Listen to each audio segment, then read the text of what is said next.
الرجيم بسم الله الرحمن الرحيم السلام عليكم ورحمة الله وبركاته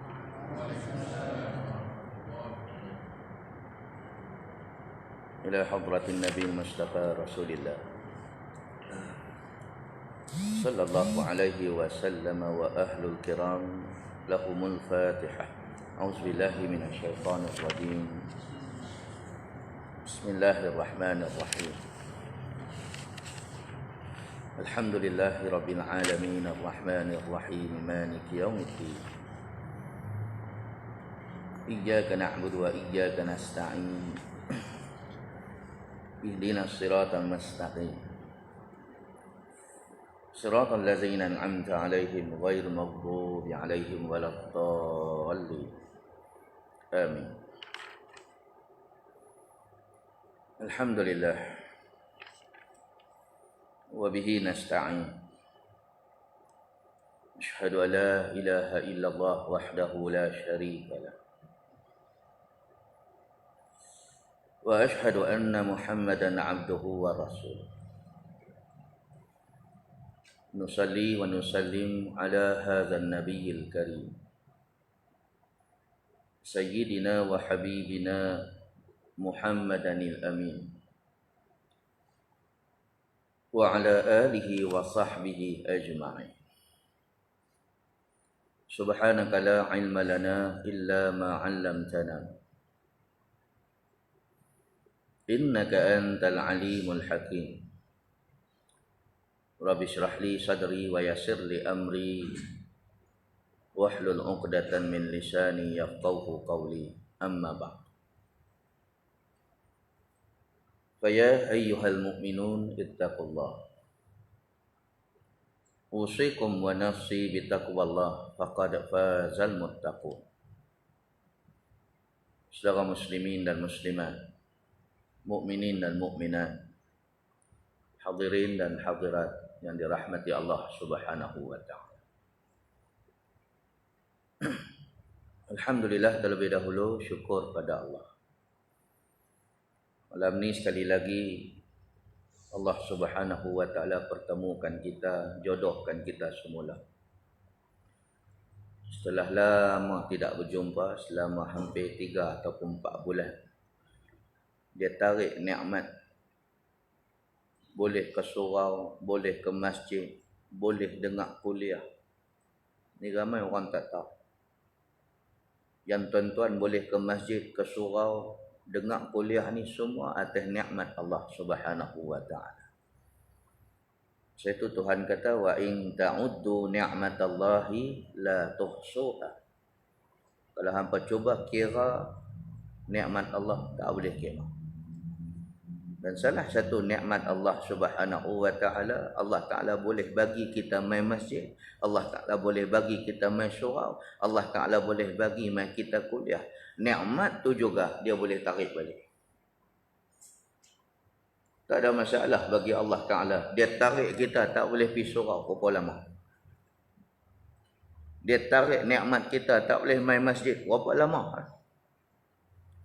Dia tarik nikmat kita ni tak boleh dengar kuliah berapa lama pula dah. Seperti mana Allah Ta'ala bagi tadi siang, lah dia bagi malam.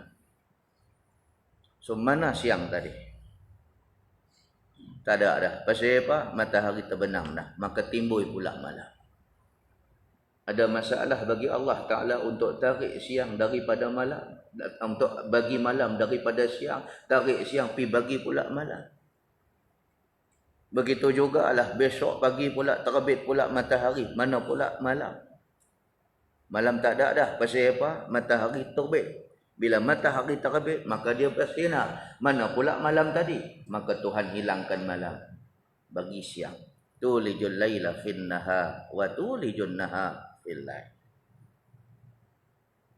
Begitulah segala nikmat yang Allah Ta'ala bagi ke kita, dia boleh ambil daripada kita kalau dia mahu. Dia boleh ambil nikmat orang yang berkuasa, jatuh terus tak ada kuasa. Satu orang yang mulia jatuh terus jadi satu orang yang hina. Jadi satu orang yang sangat dipuja-puja, dipuji-puji, tiba-tiba hari ni dia jadi hina, dia jadi dina habis. Yang ni semua Tuhan kata fa'tabiru ya ulil absar. Ambil iktibar. Wahai manusia yang boleh memandang, melihat. Allah Subhanahu wa taala nak tunjuk besar dia. Dan nak tunjuknya lemahnya kita, kerdilnya kita, sehingga kan makhluk yang Allah Ta'ala bagi itu kita tak boleh lawan. Sampailah makhluk yang halus ni, makhluk yang sangat-sangat mikronism. Saintis kata dia punya saiz COVID-19 ni 0,0,0,0,0,0. Berapa kali kosong? 8 kali kosong. Perpuluhan nombor-nombor sekian-sekian. Maksudnya makhluk bernama kuman ni halus ke kasar dia? Halus. 8 kali kosong perpuluhan nombor sekian-sekian. Yang ni telah dikaji oleh saintis bahagian biologi. Mereka ni dok kaji virus ni. Dan virus ni macam-macam. Ada virus itu, ada virus, termasuklah virus COVID-19 ni. Dia punya sizing dia, size dia 8 kali kosong perpuluhan nombor sekian banyak. Tewas 150 buah negara. Termasuklah Amerika yang duk kata gagak sangat. Dia duk sombong, dia duk takabur, berapa banyak negara pula dia pergi bagi jahanam, ranak, musnah, habis dan sebagainya. Jahat sungguh Amerika ni. Pasal dia bangga, dia ada nuklear. Awak hantar lawan kuman yang Tuhan hantar ni dengan nuklear hang. So kalau Allah Ta'ala hantar dia punya tentera bernama kuman pun hang tak boleh lawan, jangan lawan Allah. Jangan takabur dengan Allah. Jangan lawan Islam. Termasuklah Israel, termasuklah Britain, termasuklah Italia, termasuklah China. Ni semua kuasa-kuasa besar dunia. Habis dah. Sebelum ni mereka tak nampak lagi. Allah Ta'ala hantar tentera dia dalam bentuk angin. Berapa banyak negara rugi bilion-bilion ringgit pasal angin lintang, pasal taufan, pasal puting beliung, pasal angin kencang dan sebagainya. Yang hilang penginapan, tak ada rumah, yang mati anak isteri, yang hilang ayah, hilang ibu, hilang anak dan sebagainya. Tuhan tunjuk kalau dia nak tunjuk. Allah Ta'ala hantar pula ayat-ayat yang selama ni kawan kita, geng kita. Satu hari kita perlu minum dia ni 7-8 gelas. Doktor kata 60% daripada tubuh kita ni adalah air. Sama macam angin. Angin ni geng kita, kawan kita. Kita masuk rumah selain daripada tekan suis lampu, kita buka suis apa lagi? Kipas. Nak tengok TV pun pasang kipas. Nak pergi ke dapur kipas. Nak pergi bilik tidur. Nak tidur pun kena kipas. Pergi masjid, pergi surau lagi lah kena kipas. Ini geng kita, kawan kita. Tapi dia bertukar jadi musuh Allah. Dia bertukar jadi musuh kita atas arahan Allah. Dia jadi tentera Allah dalam bentuk angin kencang.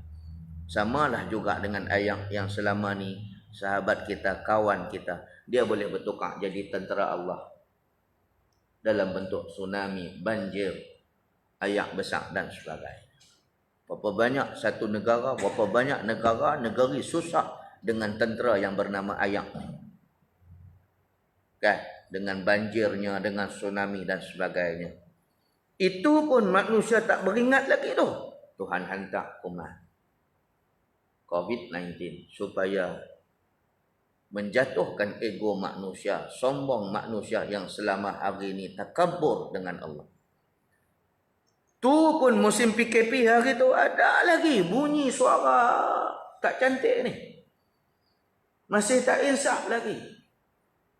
Ada lagi tak puas hati dengan apa Islam kata, apa agama bawa.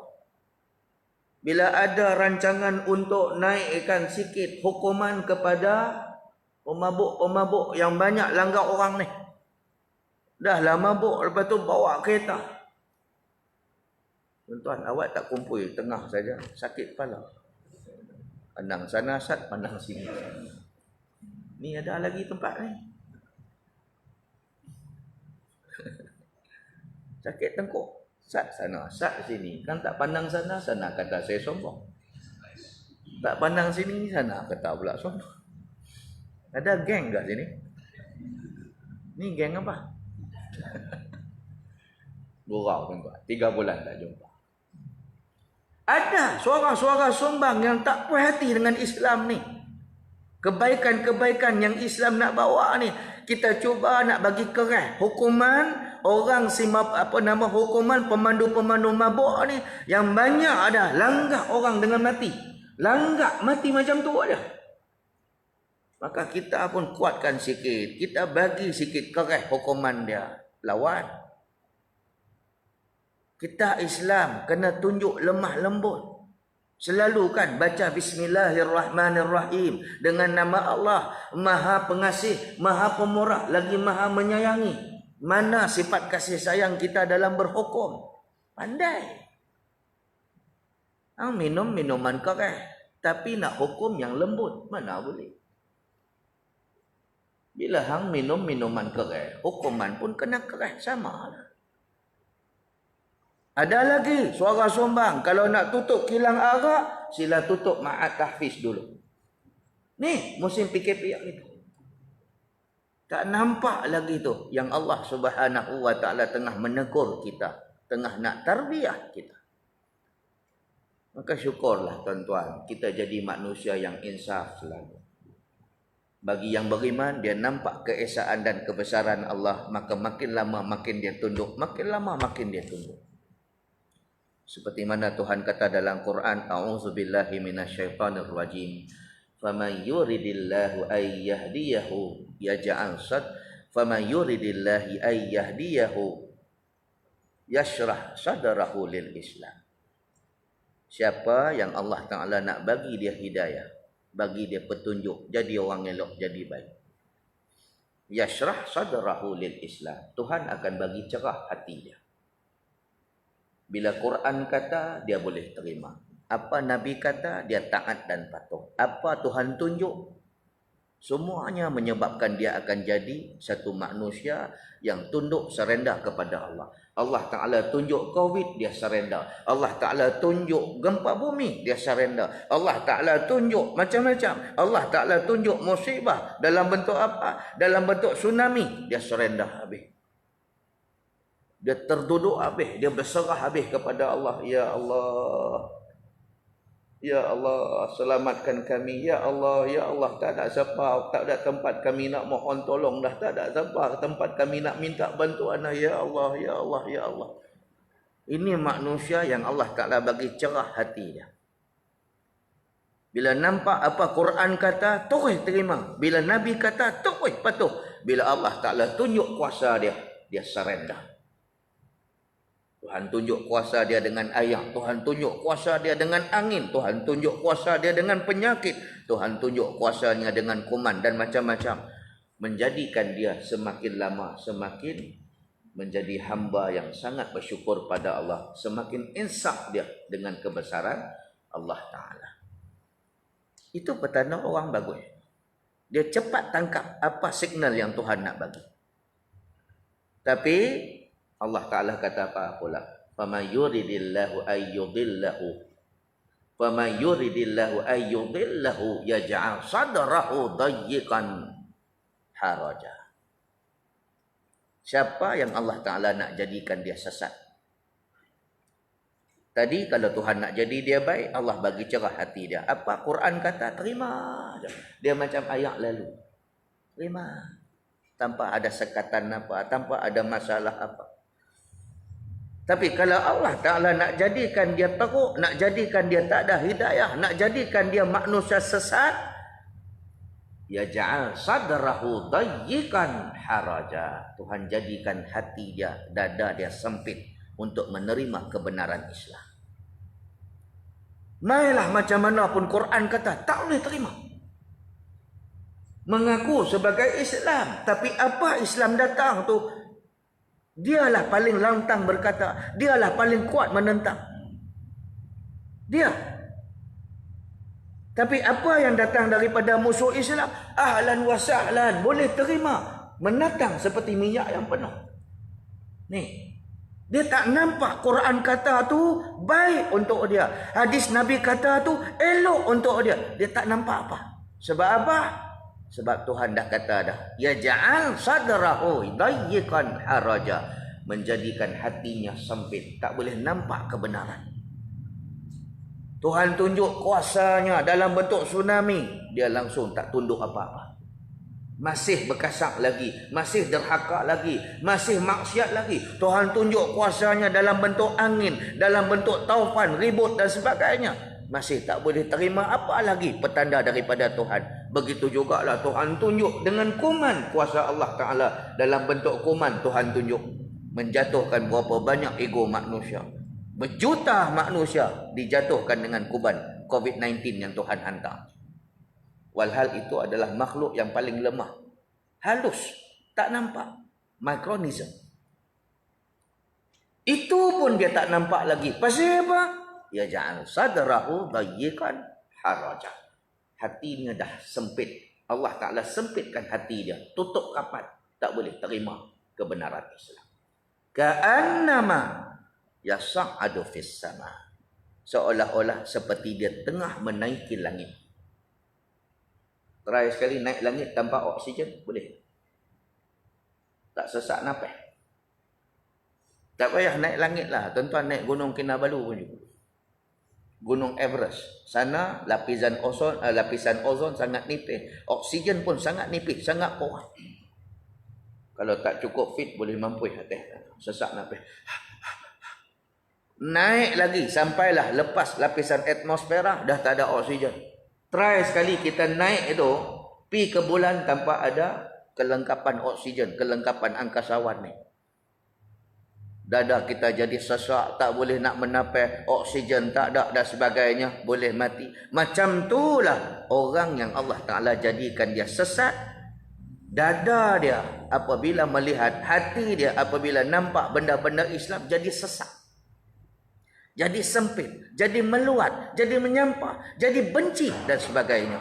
Ini semua kerja siapa? Kerja Allah Subhanahu wa Ta'ala. Sebab itu syukur. Saya cakap tadi awal-awal, syukur.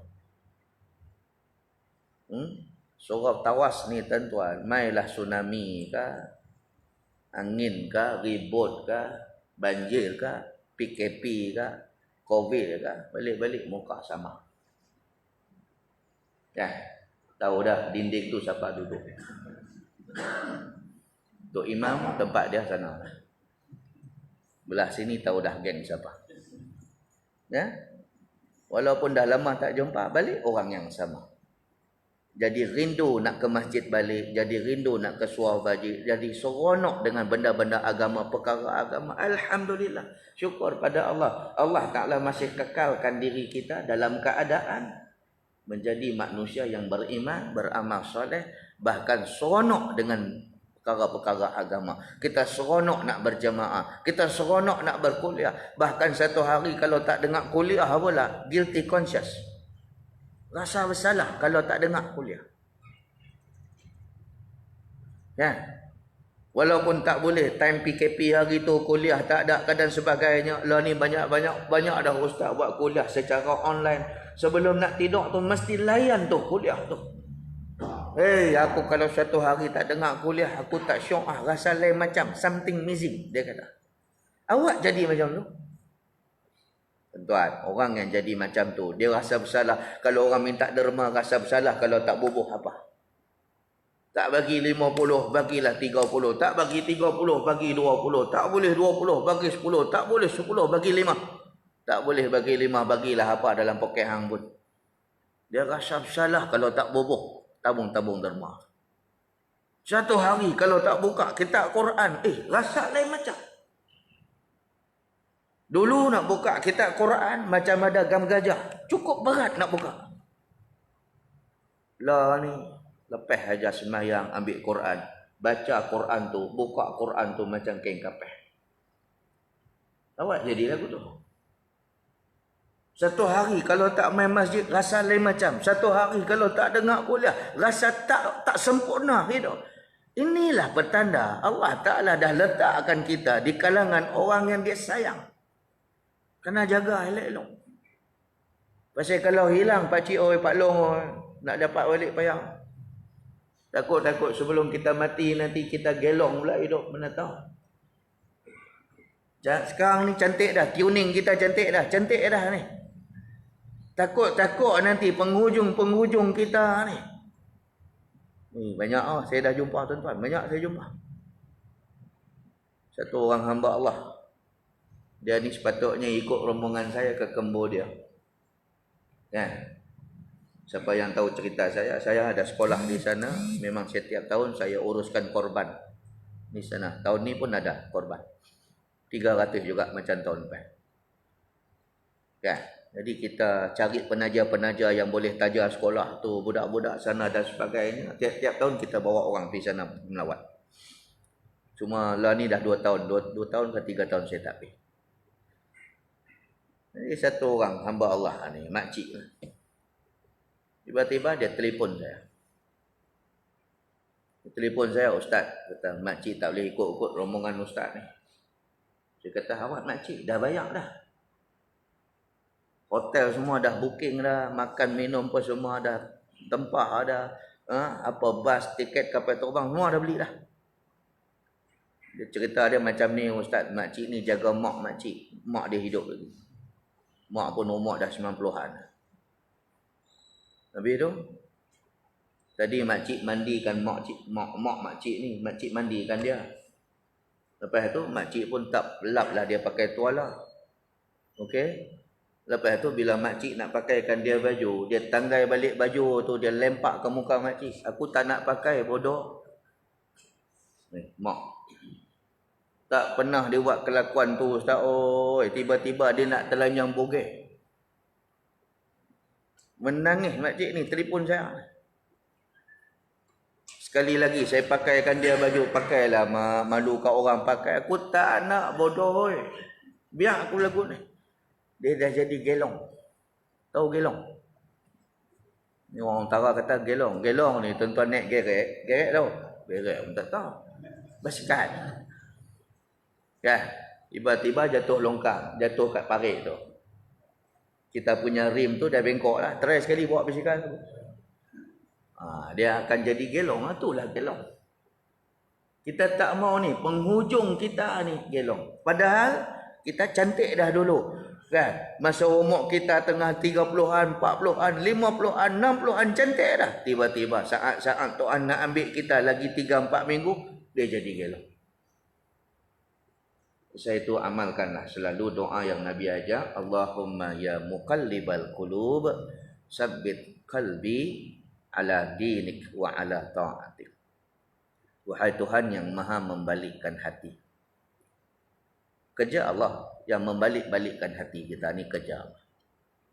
Ada masa rajin ke surau, ada masa rajin pi dandut pula. Awak jadi dulu. Ada masa dia pi rajin pula, pi masjid, pi surau, kada sebagainya. Ada masa dia rajin pula pi wayang. Dia jadi Pak Maun. Apa lagu dia? Ada hari, ada beras apa? Ada hari boleh ku balas tengok-tengok bini datang ayun dia. Awak jadi lagu tu. Ada masa kita rajin baca Quran, ada rasa jadi malas nak baca Quran. Ada rasa seronok dengar kuliah, ada rasa jadi benci, jadi meluat dengar kuliah. Ada masa pula kita tercari-cari orang yang minta derma. Siapa aku nak derma ni? Pakcik nak derma. Ada masa pula kita jadi meluat tengok orang duk tadah kolej ni. Hampa tak ada kerja lain ke? Duk minta. Hampa tahu tak gaji aku tu untuk aku bagi makan bini, bagi makan anak isteri aku. Bukan nak bagi kat hang. Dia jadi meluat orang duk tadah-tadah ni. Ni semua kehendak Allah. Ada masa kita jadi cun, kita jadi cantik. Ada masa kita jadi sebaliknya. Sebab tu tak mau jadi macam ni. Selalu sentiasa doa, Allahumma ya muqallibal qulub, wahai Tuhan yang maha membalikkan hati. Sabbit qalbi ala dinik. Kekalkanlah hatiku ya Allah. Pegang kuat agama ni. Biarlah sampai mati macam ni. Wa ala ta'atik, dan taat kepada perintah.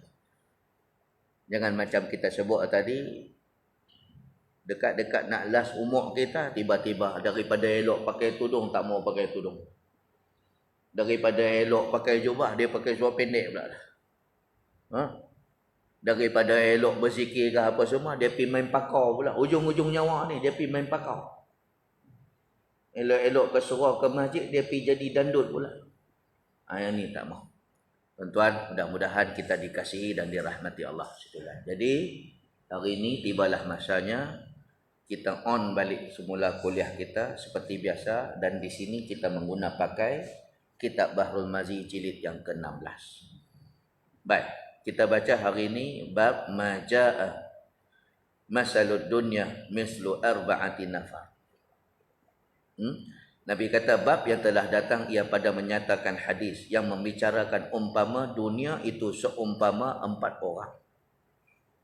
Apa dia yang Nabi SAW kata ni? Umpama 4 manusia yang menghadapi berbagai-bagai masalah ni.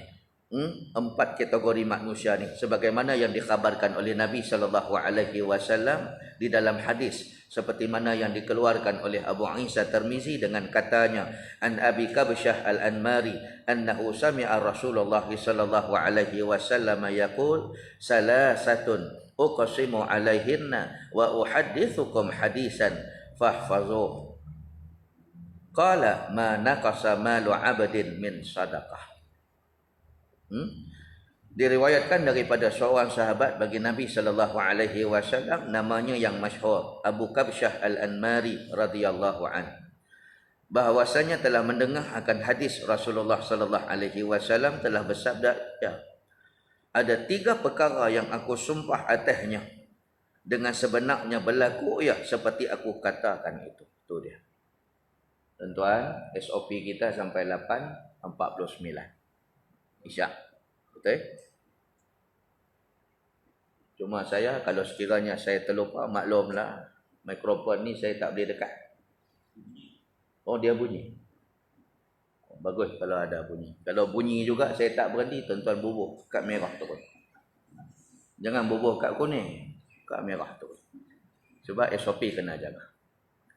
Baik. Nabi SAW satu hari dia kata, salasatun uqsimu alaihinna, ada 3 benda yang aku sumpah atas dia.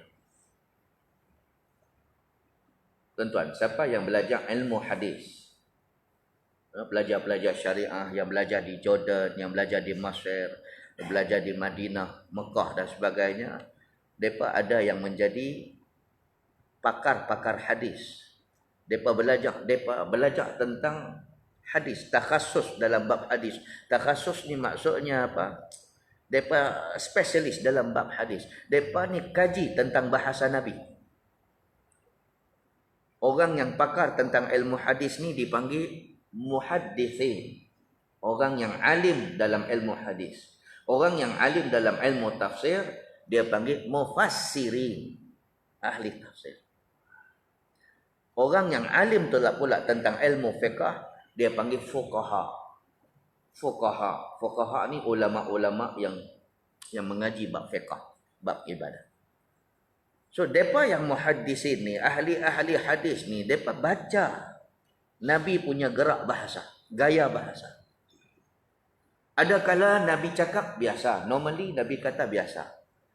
Nabi tak ada mula dengan sumpah, Nabi tak ada mula dengan ataupun Nabi tak mengulang-ulang, Nabi tak buat repetition dalam hadis dia. Ada kadang-kadang kita lihat hadis Nabi, Nabi mula dengan sumpah. Salasatun uqsimu alaihinna, ada 3 perkara aku sumpah. Awak nak main sumpah? Kalau Nabi cakap lagu tu aja biasa aja, kan kita wajib percaya juga. Nampak tak? Ataupun satu kaedah lagi, Nabi repeat sampai 3 kali. Wa in zalama, wa in zalama, wa in zalama. Walaupun mak bapak hang berdosa, walaupun mak bapak hang tu berdosa, walaupun mak bapak hang tu kaki maksiat, isap dada, pengedar dada, kaki ketum ke apa semua, depa ni berdosa dengan Allah Taala. Hang jangan biadab dengan orang tua. Sebagai anak tetap kena hormat orang tua dia. Walaupun mak bapak dia jenis tak semayang ke, tak puasa ke, tinggal segala-gala hukum Allah Taala ke, dah. Nabi ulang sampai 3 kali. Baik, sepakat ulama hadis dia kata apa? Kalau Nabi mula dengan sumpah macam tadi, salah satu uqsimu alaihinna, ada 3 perkara aku sumpah atasnya. Ataupun Nabi selalu sebut wallazi nafsi biyadi, demi Allah Taala yang nyawa aku atas kudrat dia, kuasa dia. Itu sumpah yang khusus untuk Nabi. Kita tak boleh buat lagu. Kita hanya boleh wallahi wabillahi wa tallahi. 3. Wallahi wabillahi wa tallahi. Tapi Nabi dia special. Wallazi nafsi biyadihi. Nabi kata, demi Allah Ta'ala, demi dia yang nyawa aku atas kuasanya, atas kudratnya. Ataupun Nabi kata, salah satu uqsimu alaihinna, kita sebut tadi, ada 3 perkara yang aku sumpah benda ni benar, jaga elok. Maksud di sini, kalau Nabi mula dengan sumpah ataupun Nabi buat repetition, dalam bahasa Arab dia panggil i'adah. I'adah, ulangan-ulangan banyak kali. Bukan sahabat Nabi tak dengar sampai Nabi nak ulang-ulang, ataupun bukan sahabat Nabi tak boleh percaya kalau Nabi tak baca dengan tak ulang, atau kalau Nabi baca dengan tidak mengulang. Apa kata-kata Nabi semua wajib kita taat, semua wajib kita percaya. Tetapi bila Nabi mula dengan sumpah ataupun Nabi mengulang-ulang statement dia, itu nak menunjukkan benda tu penting. Nabi nak ambil perhatian kita ni, ambil berat sungguh apa yang dia kata. Kan? Pernah satu hari Nabi kata apa? Ala uhaddithukum bi akbaril kabair. 3 kali Nabi sebut. Ala uhaddithukum bi akbaril kabair. Ala uhaddithukum bi akbaril kabair. Sahabat Nabi jawab bala. Nabi kata, mau tak mau aku nak habakkan hang, apakah dosa paling besar di sisi Allah? Benda tu penting tak? Penting. Nabi ulang lagi, ala uhaddithukum bi akbaril kabair. Lagi sekali, ala uhaddithukum bi akbaril kabair. Mau tak hampa aku habakkan hampa ni, apakah dia dosa paling besar depan Allah Taala? Nabi nak minta sahabat Nabi jaga elok-elok. Sahabat Nabi jawab, bala ya Rasulullah. Nak ya Rasulullah. Nabi kata asyirku billah. Nombor 1, dosa paling tak diampun, syirik pada Allah. Yang ni jangan main. Yang lain Tuhan boleh counting. Yang ni tak. Yang kedua, Nabi kata al-uqul wal uququl walidain. Derhaka mak ayah. Dan seterusnya macam-macam lagi lah dosa paling besar. Baik, jadi kita faham dah bila Nabi mula dengan sumpah statement dia, benda ni berat. Benda ni sangat perlu kita jaga-jaga. Baik, apa Nabi kata? Wa uhaddithukum hadisan fahfazuh. Qala ma naqasa malu 'abdin min sadaqah. Nabi SAW kata apa? Ada 3 perkara yang aku bersumpah atasnya dengan sebenarnya berlaku ia seperti aku katakan itu, dan aku mau khabarkan kepada sekalian kamu akan hadis itu, maka hendaklah sekalian kamu hafaz akan dia. Nabi kata fahfazu, jaga elok-elok hadis yang Nabi nak sebut ni. Nabi kata apa? Ma naqasa malu 'abdin min sadaqah. Nombor 1 Nabi sebut. Kan Nabi sumpah 3 perkara. Yang pertama, ma naqasa malu 'abdin min sadaqah. Tiada kurang harta seorang hamba Allah dari sebab sedekah. Tuan-tuan boleh percaya? Apa yang Nabi kata ni menyalahi formula matematik. Betul? 10 tolak 5 jadi apa? 5. Tapi kalau kita ada 10 ringgit, kita sedekah 5 ringgit, sepatut jadi apa? Jadi RM5. Dah, di sisi Allah dia tak jadi RM5. Dia boleh jadi RM50, dia boleh jadi RM500, dia boleh jadi RM5,000, dia boleh jadi RM500,000, dia boleh jadi RM5 juta. Yang ni Nabi mulakan dengan sumpah. Sebab benda ni something impossible. Kadang-kadang susah nak percaya. Tuan-tuan ada 100. Pergi pasar malam, pasar Tani ke apa semua. Tiba-tiba ada orang minta sedekah itu. Kita pun RM50 bagi kat dia. 100 tolak 50. Duit kita patut jadi 50. Dah, itu pada kita. Tapi di sisi Allah, dia tak akan jadi 50. Harta kita tu akan ditambah lagi. Yang ni, konsep yang macam ni, susah orang nak faham. Dia duk ingat, bila dia bayar 50, bila dia sedekah 50, dia akan dapat balik 50. Ataupun dia akan dapat balik lebih daripada tu. Kadang-kadang Allah Ta'ala bagi rezeki bukan dalam bentuk harta. Allah Ta'ala bagi rezeki dalam bentuk sihat walafiat. Kita duit tak banyak mana? Sakit tengkuk. Saya pandang sini je lah. Dapat. Kita duit tak banyak mana. Berbanding dengan jiran kita tu banyak duit. Oh ya, duit dia ada beratus-ratus ribu. Depan rumah dia dekat garaj kereta dia beratuk kereta. Ya Allah. Tapi kita lihat dia semua tak boleh makan. Duit banyak. Duit dalam bank dia ada 2.5 juta. Tapi pi kenduri tengok saja. Dia duduk dekat kursi kenduri tu. Hang tak makan gadin kata. Nak makan apa? Lah banyak tu hang makan semua ada. Dalca ada, apa nama kari ada. Saya kata makan je. Jelatah ada, nasi ada, sayur ada, sup ada, apa ada, semua ada. Sate pun ada. Hang boleh kata apa nak makan? Yalah aku kata apa aku nak makan sebab aku tak boleh makan macam hampa makan. Yang ni aku tak boleh, kolesterol. Sabarlah. Bukan saya nak beli siapa ni. Yang ni Din, boleh tak? Ni aku tak boleh. Darah tinggi. Hak ni kencing manis. Yang ni gaut. Habis hang boleh makan apa? Dia pergi tunjuk bubuk moi dia bawa sendiri. Tahu bubuk moi? Bubuk kanji tu.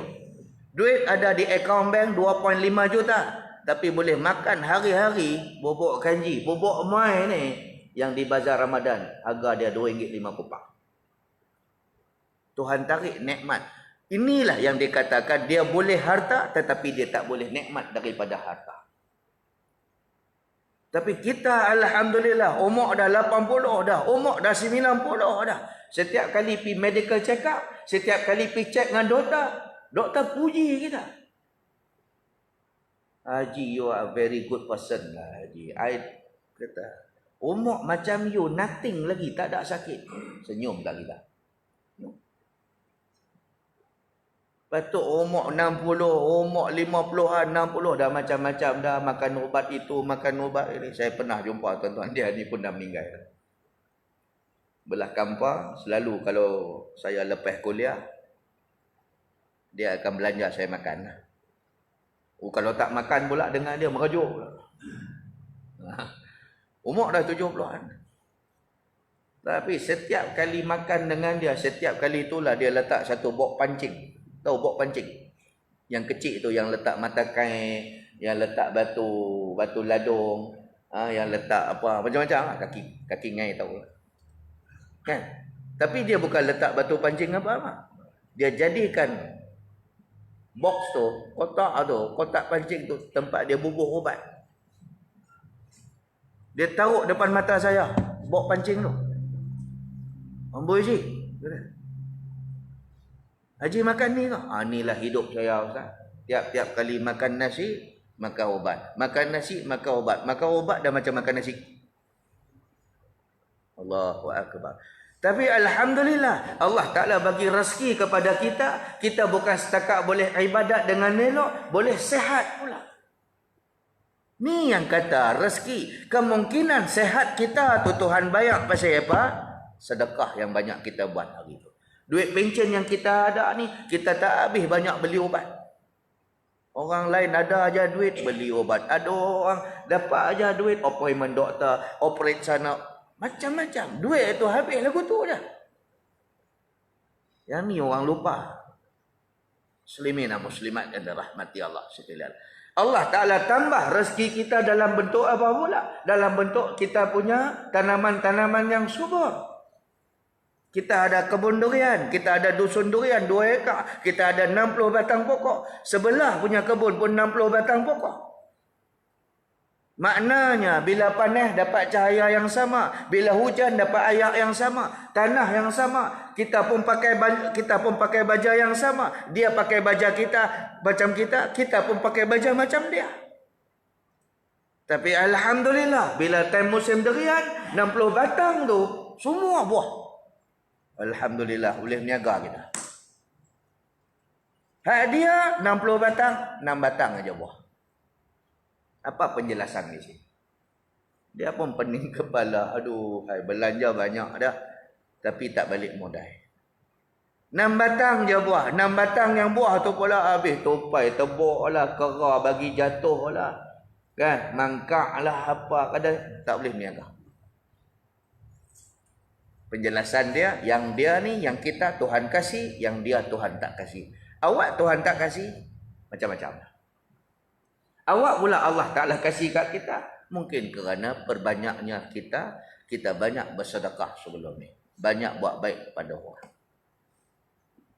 Muslimin dan muslimat yang dirahmati Allah. Bubuh baja apa semua tu, itu adalah usaha kita. Tapi ada orang juga berusaha, tapi Tuhan tak kasih. Ada orang Allah Ta'ala, ada orang Tuhan nampak dia berusaha, Tuhan kasih. Ni semua atas kehendak Allah. Rezeki. Ada orang nak dapat anak tu 6A dalam peperiksaan UPSR. Belanja cukup kasak. 1 tahun dia belanja untuk anak dia dapat periksa bagus tu, cemerlang tu, UPSR tu. Untuk dapat 6A tu belanja sampai 7,000 habis. Mana tak 7,000 dia pergi hantar anak tuition yang bagus-bagus. 1 bulan bayar sampai 1,000. Tak campur lagi dengan kursus motivasi. Kalau ada motivasi dianjurkan oleh doktor itu, oleh profesor itu. Selama 4 hari 3 malam dekat camp itu, camp ini. Habis bayar 2-3 ribu kat dia. Lah anak dia dapat 3A je. Tiba-tiba kita yang jadi jiran dia ni, yang tak hantar tuition mana-mana, hanya tumpu dekat sekolah saja. Anak kita pun hanya tumpu dekat kelas tambahan di sekolah saja. Meletup dapat 6A. Anak kita bukan target pun. Kan sekolah dia ada target. Oh, budak ni target 6A. Anak kita bukan target pun. Masa peperiksaan percubaan biasa-biasa saja. Tapi bila akhirnya UPSR keluar keputusan, meletup. Anak kita dapat 6A. Jiran ni tanya, hang hantar dia ke tuition mana? Kita jawab balik lah, aku mana ada duit macam hang hantar tuition itu ini. Dia tumpu di sekolah aja. Kata, aku hang tahu tak, semata-mata nak dapat 6A ni, aku perhabis sampai 8,000 untuk anak aku ni. Lalah dapat 3A. Di sinilah datangnya konsep apa? Kebergantungan kepada Allah. Ada orang dia cuma bergantung hanya kepada usaha dia, tapi tak bergantung kepada Allah. Kita dua-dua kena buat. Satu bergantung kepada usaha, satu lagi bergantung kepada Allah. Lepas dah usaha, serah pada Allah. Dia bagi, alhamdulillah. Dia tak bagi, tak apa, cari lagi. Apa jadi kalau manusia itu hanya bergantung kepada diri sendiri, tak bergantung kepada Allah? Dia ingat apa yang dia labur, mesti berjaya. Dia ingat apa yang dia usaha, mesti dapat. Dia ingat apa yang dia korban, mesti akan dapat hasil. Yang ni yang jadi frust. Yang ni jadi kecewa. Mengamuk sangat.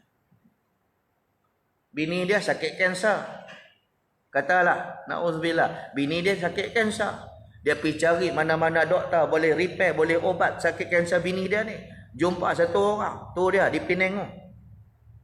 Dia jumpa di mana? Di Facebook. Doktor ni tunjuk pula testimoni pesakit-pesakit bawah dia ni banyak dah bebas daripada sakit kanser.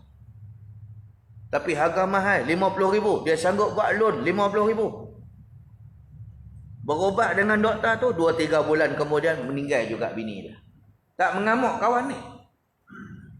Dia pergi balik dekat office doktor tu, dia pergi tendang meja doktor tu. Hang ni doktor apa? Doktor apa hang ni? Hang duk kata hang boleh elokkan bini aku. Hang duk kata bini aku boleh sihat. Bini aku mati dah hang tu.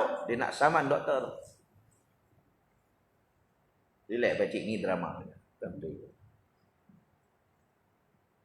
Inilah manusia yang hanya yakin dengan usaha sendiri. Tetapi dia tidak bergantung kepada Allah Ta'ala. Anak-anak kita yang mengaji doktor di Mesir, tuan-tuan. Di fakulti mereka tertulis satu ayat. At-tabibu yudawi. Wallahi yashfi. At-tabib yudawi. Tabib, doktor hanya pandai mengubat.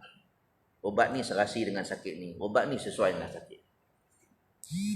Wallahu yashfi. Tetapi Allah lah yang menyembuhkan. Mengobat itu satu usaha. Tapi kena gantung kepada Allah yang menyembuhkan. Wallahualam. Cukup sekadar itu tuan-tuan. Saya minta ampun, saya minta maaf kalau terkasak bahasa. Lepas ni kita akan sambung pengajian kita ni. Bagaimana syarahan yang dikatakan sedekah itu tidak akan mengurangkan harta, bahkan dia akan menambahkan harta. Tidak ada satu dunia orang yang kaki sedekah, kuat sedekah, jadi fakir, jadi miskin. Abang mai kat saya, siapa yang dermawan yang jadi miskin? Yang selalu jadi papa kedana melarat adalah orang yang kedekut mengeluarkan zakat, kedekut mengeluarkan sedekah. Sebab harta itu adalah milik Allah dan Allah Ta'ala dah tentukan harta itu kepada siapa yang punya. Wallahu a'lam. Tangguh majlis dengan tasbih kafarah dan suratul Asr. Subhanakallah wa bihamdika asyhadu an la ilaha illa anta astaghfiruka wa atubu ilaik. Bismillahirrahmanirrahim. Wal 'asri innal insana lafi khusr illa allazina amanu wa 'amilus shalihat wa tawassaw bil haqqi wa tawassaw bis sabr. اللهم صل على سيدنا محمد في الأولين والآخرين وسلم رضي الله تبارك وتعالى عن سادتنا أصحاب رسول الله أجمعين. بسم الله الرحمن الرحيم. رضينا بالله ربا وبالإسلام دينا وبمحمد صلى الله عليه وسلم نبيا ورسولا. اللهم فقهنا في الدين وعلمنا في التأويل واهدنا صراطك المستقيم. اللهم أرنا الحق حقا وارزقنا اتباعه وأرنا الباطل باطلا وارزقنا اجتنابه. وصلى الله على محمد وعلى آله وصحبه وسلم والحمد لله رب العالمين. السلام عليكم ورحمة الله وبركاته.